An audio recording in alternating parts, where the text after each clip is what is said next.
Today I bring you a review of Northern Lights by Pullman. This is a bind-up of all three books, but I've only read the first one. That is what we will be discussing today.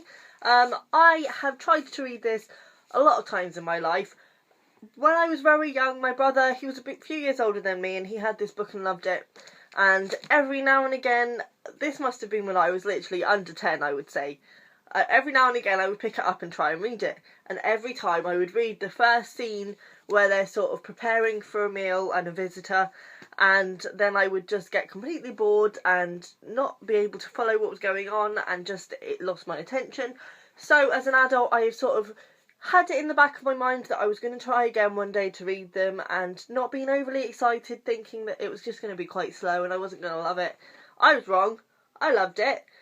Personally, for me, from that experience of trying to read it when I was a lot younger and just not getting on with it, there was a lot of conversation in this. It's not a hugely action-packed children's book, and I don't think that it's necessarily the best thing to experience as a child. I mean, I don't know, because I didn't fully experience it as a child, but I think the stuff I took from this, I took because I was an adult reading a children's book that had so much in it and was so rich with stuff that I just wouldn't have picked up on as a child. So yeah, loved. I don't know whether it was the time of year as well, but this completely captured me. I read it just before Christmas and stayed up late on Christmas Eve to finish it, which was really magical, and it's just a lovely story. For those of you who haven't heard much about this, which is probably not many of you, it follows Lyra, she's sort of adopted by a college at Oxford and sort of looked after by scholars that live there,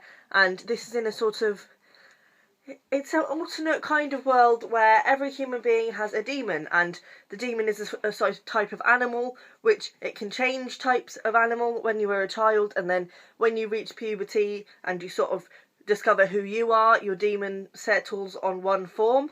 And Lyra she's a little girl. Her demon has not yet settled on a form, and it's basically, the story goes from there, really. It's about the relationship with these demons and the fact that effectively a demon is a person's soul, and it's bared for all to see, and the bond between demon and human is very strong, and it's sort of in this experiments with what would happen if the two were to become separated for whatever reason, and it's a very poignant and upsetting at times, but also very, very gorgeous.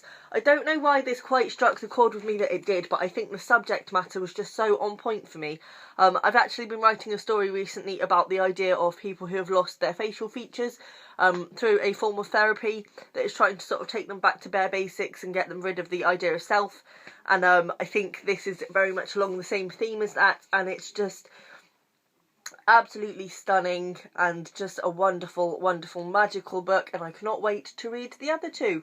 I would definitely recommend it if you haven't picked it up. It's just spectacular and really, really enjoyable. Bye!